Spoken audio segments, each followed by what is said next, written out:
कहीं ऐसा ना हो जाए कि हम जो चाहते हैं वो ना हो, या कहीं ऐसा ना हो जाए कि हम जो नहीं चाहते वो हो जाए।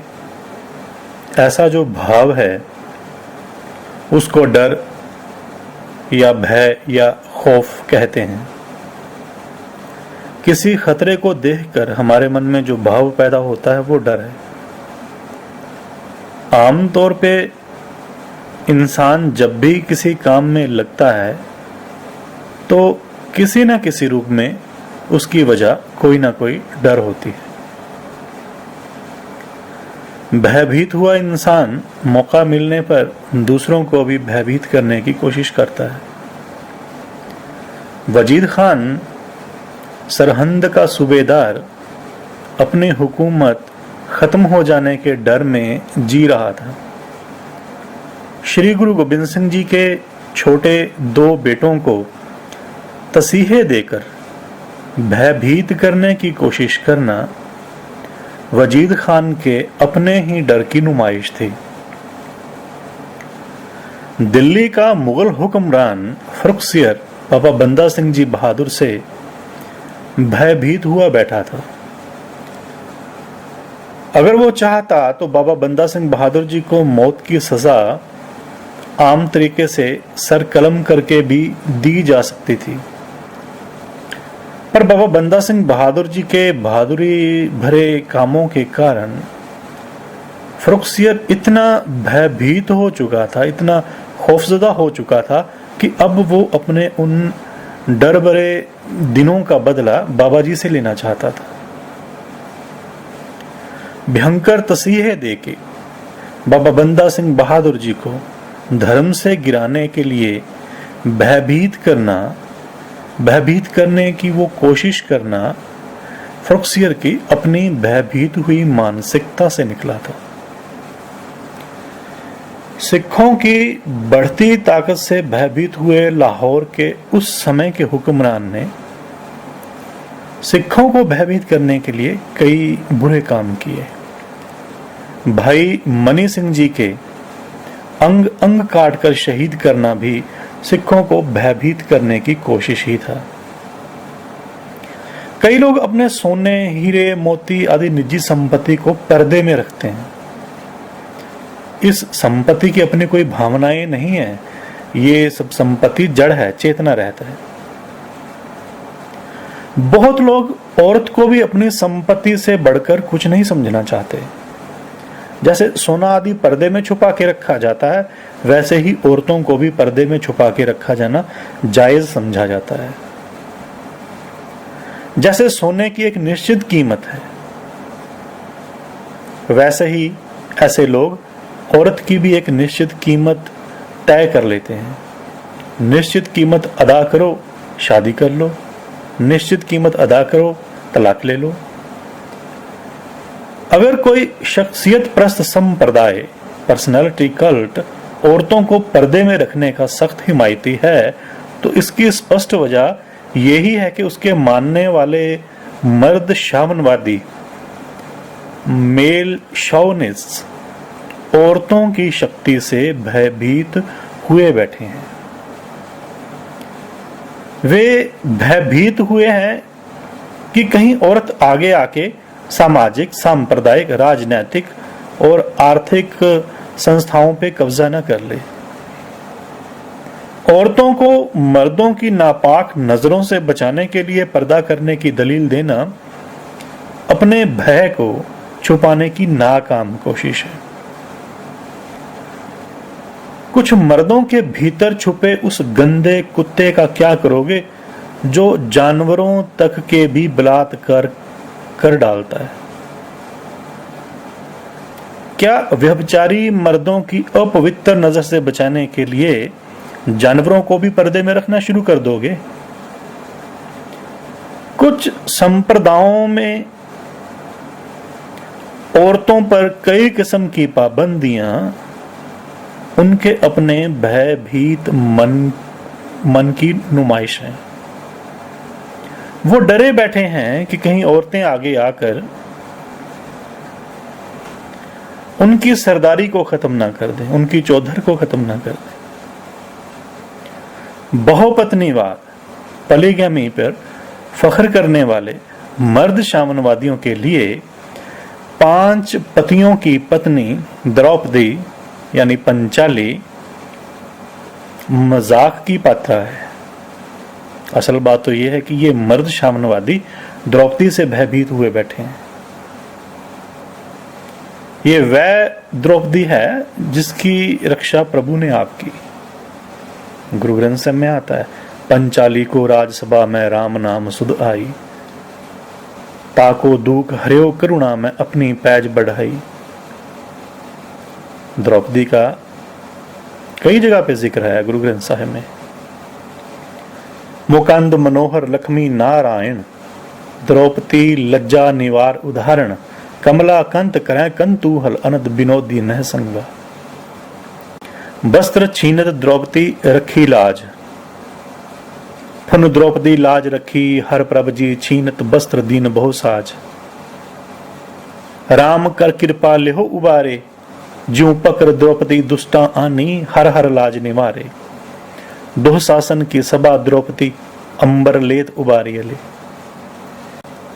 अगर कोई शख्सियत प्रस्त संप्रदाय, कोई पर्सनैलिटी कल्ट विज्ञान की शिक्षा का विरोधी है, तो इसकी वजह यही है कि वह शख्सियत प्रस्त संप्रदाय विज्ञान की खोजों से भयभीत हुआ बैठा है।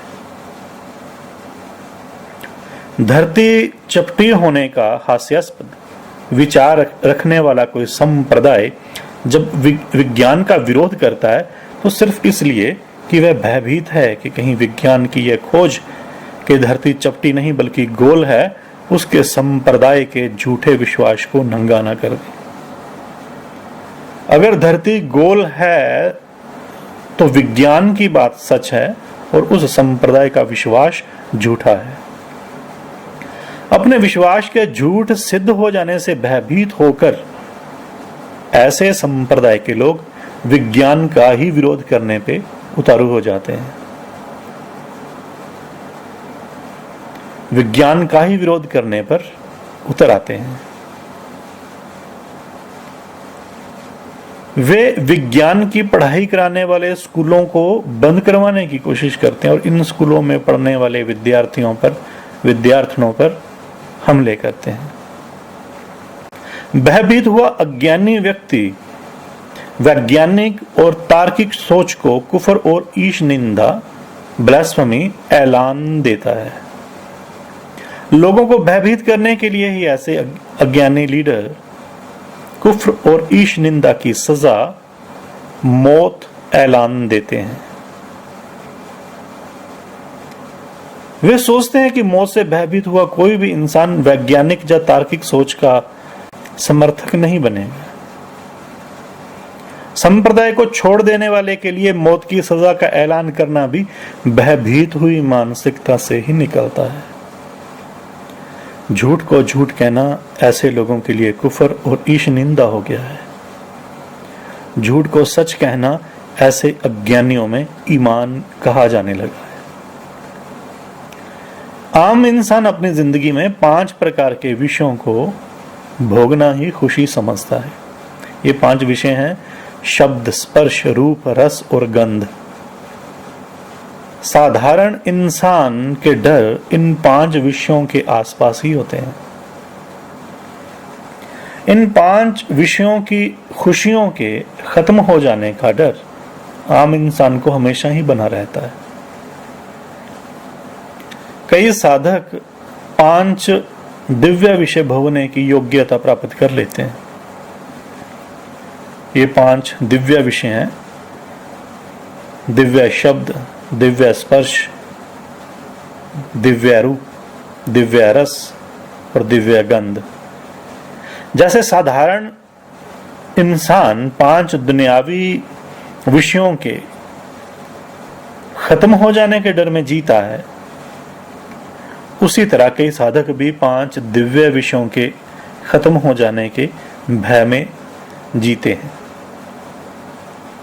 वह सिद्ध जिन्होंने अणिमा आदि कोई सिद्धि प्राप्त कर ली, उनको भी यह डर होता है कि कहीं ये प्राप्त की हुई सिद्धि खत्म ना हो जाए, समाप्त ना हो जाए। सांख्या में अणिमा आदि 8 ऐश्वर्य और शब्द आदि 10 विषयों को मिलाकर कुल 18 प्रकार का अभिनिवेश डर गिना गया है। जिंदगी के अलग अलग चरणों के दौरान अलग अलग तरह के डर इंसान को सताते रहते हैं, परेशान करते रहते हैं। एक बच्चे से लेकर एक बुजुर्ग तक हर कोई अपनी जिंदगी में किसी न किसी प्रकार के डर का सामना करता है। हजारों प्रकार के डर इंसान की जिंदगी में होते हैं। अगर छोटे बच्चे को ले लें तो स्कूल की परीक्षा में फेल हो जाने का डर उसको परेशान करता है। इस डर से प्रेरित होकर वो पढ़ाई में मेहनत करता है। पढ़ाई के बाद का डर है कि नौकरी अच्छी मिलेगी कि नहीं। इस डर से प्रेरित होकर वह अच्छी नौकरी के लिए मेहनत करता है। नौकरी मिल गई तो अपने ऑफिसर का डर, नौकरी खत्म हो जाने का डर, सही प्रकार से नौकरी ना कर सकने का डर, आर्थिक हालात का डर। इस प्रकार कई तरह के डर जिंदगी में होते हैं। इन डरों की वजह से वह कई प्रकार के कामों में लगा रहता है। लगभग सभी इंसानों को जो डर परेशान करते हैं उनमें मुख्य तौर पर बीमारी का डर, दुर्घटना का डर, मौत का डर है। ऐसा ना हो कि शरीर को कोई रोग लग जाए। हम मोटरसाइकिल, स्कूटर, कार, बस, रेलगाड़ी या हवाई जहाज से कहीं जा रहे हों तो कहीं ऐसा ना हो कि कोई दुर्घटना हो जाए और हमें कोई चोट आदि आ जाए। ये भी डर है कि हमारी कोई वस्तु चोरी हो जाए। कहीं ऐसा ना हो कि आग, भूकंप या बाढ़ आदि से हमारे घर या हमारे किसी सामान की कोई हानि हो जाए। इसके अलावा एक और प्रमुख डर है बुढ़ापे का। कहीं ऐसा ना हो कि बुढ़ापे दौरान हमें बहुत कष्ट सहने पड़े। सबसे बड़ा डर जो इंसान को परेशान करता है वो है मौत का डर। हमारे किसी प्यारे की, परिवार के किसी सदस्य की, किसी नज़दीकी संबंधी की मौत ना हो जाए। इससे भी बड़ा डर कि कहीं हमारी अपनी ही मौत ना हो जाए। इंसान अलग अलग तरीकों से अलग अलग डरों पर काबू करने की कोशिश करता है। जब इंसानी मन में डर पैदा होते हैं तो इंसान अपनी तरफ से कोशिश करता है कि उन कारणों को दूर किया जाए जिनकी वजह से ये डर पैदा होते हैं। शरीर को कोई रोग ना लगे इसलिए इंसान कोशिश करते हुए वह सब कुछ करने के लिए तैयार रहता है जो उसको वैद्य या डॉक्टर आदि कहते हैं। वह कसरत करता है, टॉनिक लेता है, पौष्टिक भोजन करता है, सब सही समय पर पूरी नींद लेता है। अगर कहीं शरीर रोगी हो ही जाए तो वह हर संभव कोशिश करता है कि इस रोग को खत्म कर सके। डॉक्टर की बताई हुई हर दवा का वो प्रयोग करता है। जरूरत हो तो वो सर्जरी भी करा लेता है। शरीर को रोग लगने का डर इंसान को इतना परेशान करता है कि जब वो अभी तंदुरुस्त ही होता है, स्वस्थ ही होता है, तो अपने आप को इस बात के लिए तैयार कर लेता है कि अगर शरीर को रोग लग ही जाए तो वह उसका मुकाबला कर सके। वो पहले से ही मेडिकल बीमा करा लेता है। कोशिश उसकी यही है कि वो रोगी ना हो, मगर अगर रोगी हो ही जाए तो मेडिकल बीमा करवाने का ये फायदा होगा कि जो भी खर्चा आएगा वो मेडिकल बीमा कंपनी देगी। इंसान को डर है कि रोगी होने की स्थिति में कहीं उसके पास इलाज के लायक पैसा ही ना हो। मेडिकल बीमा करा के वो इस डर पे काफी हद तक काबू पा लेता है।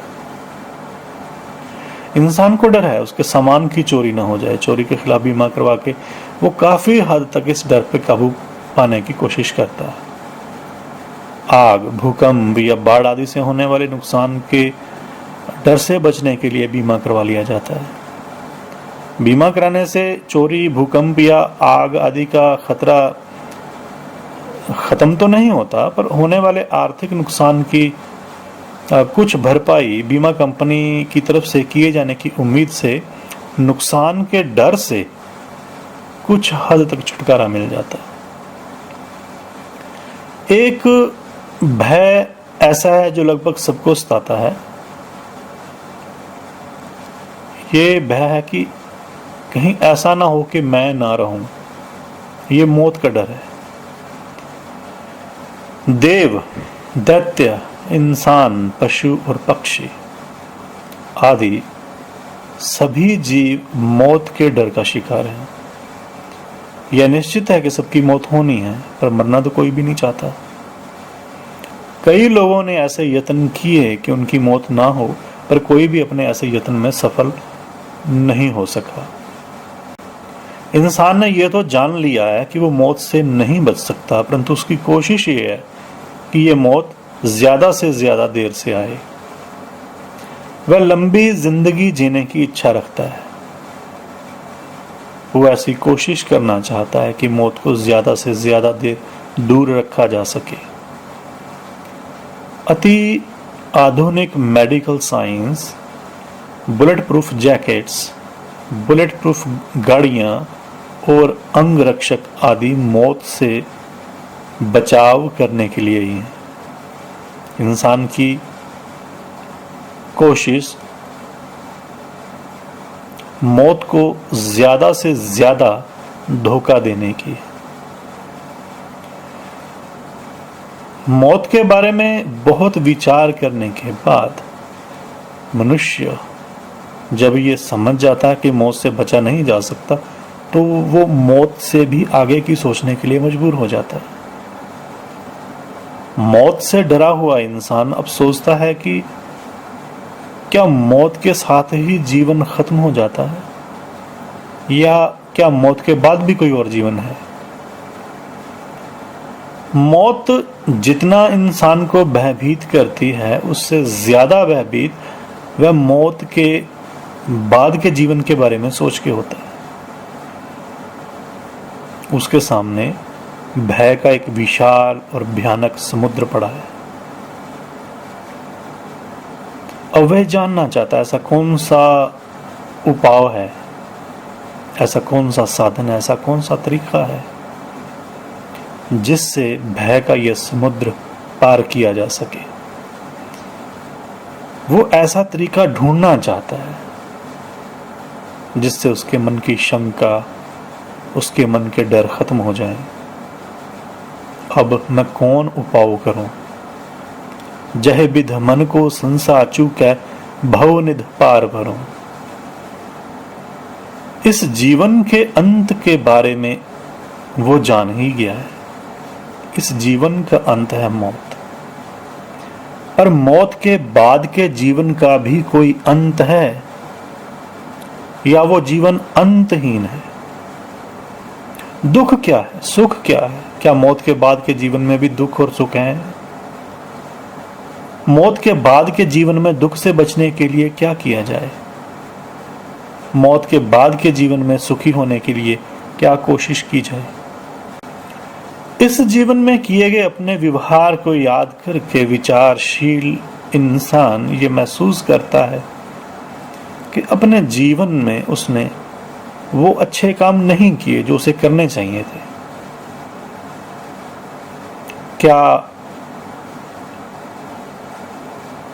इस संसार का कोई कर्ता है? क्या इस सृष्टि का कोई कर्ता है? अगर है तो उसको कभी जानने की कोशिश ही नहीं की। उस सृजनहार के गुणों का गायन करने का कभी सोचा ही नहीं। जन्म पाए कछ भलो न कीनो, ताते अधिक डरो। मन बच क्रम हर गुण नहीं गाए, यह जिय सोच धरो। उसके इन सवालों के अनेक जवाब हैं। इन अनेक जवाबों से ही दर्शन शास्त्रों का जन्म होगा। हजारों सालों से आम इंसान इन सवालों के जवाबों में उलझा फिरा है। जिसने सही जवाब हासिल करने के लिए कोशिश की वो भाग्यशाली जीव है। वो अंधविश्वासी होकर नहीं चलता, वो बुद्धि का सहारा भी लेता है। वो दिल में प्रेम की रोशनी भी करता है। वो कोशिश करता है ये जानने के लिए कि दुख क्या है और सुख क्या है। वो कोशिश करता है ये समझने के लिए कि दुख का खात्मा, दुख की समाप्ति, दुख का अंत कैसे हो सकता है। जब वो ये जानने की कोशिश करता है कि दुख क्या है और ये कैसे समाप्त हो सकता है, तब वो जिज्ञासु होता है। जब वो ये सब जानने के बाद दुख को खत्म करने के लिए यत्नशील होता है, तब वो साधक होता है। जब वो साधना पूरी कर लेता है, तब वो सिद्ध बन जाता है। जीवन में अनेक प्रकार के डर मौजूद हैं। इन डरों की वजह से साधारण इंसान गहरी सोच विचार में जाता है। वह इन डरों को दूर करना चाहता है। क्या डर को दूर करने का कोई तरीका है भी? डर को दूर करने का तरीका कैसे जाना जाए? डर को दूर करने का ज्ञान कैसे मिले? ये कैसे पता चले कि जो प्राप्त किया वो सचमुच ही ज्ञान है, भ्रम नहीं? आखिर ये ज्ञान प्राप्त करने के साधन क्या हैं? अलग अलग तरह के डर इंसान को एक ऐसी स्थिति में ला खड़ा करते हैं जहां वो प्रभु की भक्ति करने की जरूरत महसूस करता है। स्पष्ट है कि प्रभु की भक्ति भय के कारण ही पैदा होती है। भय बिन भगत न होई कबही, भय भय भगत सवारी। भय ते उपजै भगत प्रभ, अंतर होए शांत। जिनके दिल में भय पैदा नहीं हुआ, वो मनमानियां करने में ही अपनी जिंदगी बिता देते हैं।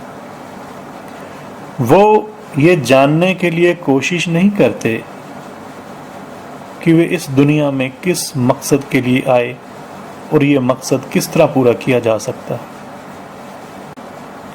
वे संसारी विषयों में ही सुख ढूंढते हैं। उनकी तृष्णा किसी तरह भी खत्म नहीं होती। मनमुख भय की सार न जाननी, तृष्णा जलते करें पुकार। नानक नामै ही ते सुख पाया, गुरमति उरधार। स्पष्ट है कि इंसान जब भी किसी काम में लगता है तो किसी न किसी रूप में उसका कारण कोई ना कोई डर होता है। डर का मूल कारण अविद्या है। अविद्या के कारण डर पैदा होता है। यह अविद्या और अविद्या से पैदा होने वाले अस्मिता, राग, द्वेष और डर ही इंसान को प्रवृत्ति मार्ग में लगाते हैं।